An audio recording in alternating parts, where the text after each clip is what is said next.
उलमा बिठा रखे थे जो फतवा लिखते थे, रात को फतवे सुना करता था और इश्काल पैदा करता था।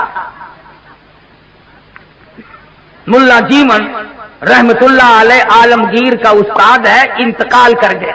मैंने और आपने भी मर जाना है। फौत होने से पहले वसीयतनामा लिख दिया। फरमाते हैं मेरी नमाज जनाजा वो आदमी पढ़ाए जिसकी तमाम उम्र में जब से होशो हवा संभाला उसकी एक दिन भी सफर में, हदर में, दुख में, दर्द में, बीमारी में कभी भी किसी हाल में भी तहज्जुद की नमाज कज़ा न हुई हो।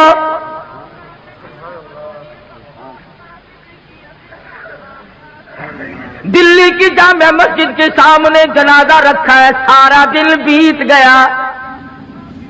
उलमा मौजूद है, मुहद्दिसीन मौजूद है, मुफ्ती मौजूद थे, कारी मौजूद थे, काजी मौजूद थे, मगर कोई जनाजा पढ़ाने की जुर्रत नहीं करता।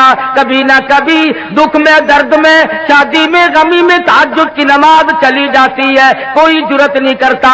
असर का वक्त हुआ, बादशाह आलमगीर उस्ताद मोहतरम के जनाजे के करीब पहुंचा और मुंह से कपड़ा उठा के कहने लगा, ओ अल्लाह वाले तुझे क्या मिला, दुनिया से जाते जाते मेरा राज खोल गए। मैं समझता हूँ, जानता हूँ किसके बारे में लिख के गए हो, किसे हुक्म दे के गए हो, मगर अल्लाह वाले ये तो बता, मेरी तमन्ना थी, मेरी आरज़ू थी कि तेरे सिवा, मेरे रब के सिवा कोई न जाने मैं कैसा हूँ। वल्लज़ीना यबीतूना लिरब्बिहिम सुज्जदन व क़ियामा। वो लोग कितने कामयाब हैं जिनकी रातें सजदों और क़ियाम में बीत जाती हैं। अम्मन हुआ क़ानितुन आना अल-लैल।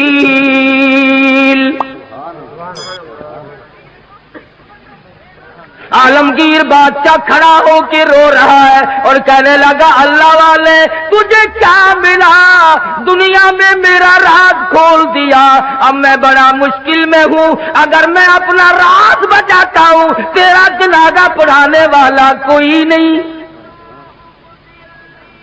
तेरा जनाजा पढ़ाता हूँ तो मेरा राज नहीं बचता। अल्लाह वाले मैं मुसीबत में आ गया हूँ, मेरी तो बड़ी तमन्ना थी, मेरे रब के सिवा कोई न जानता मैं कैसा हूँ।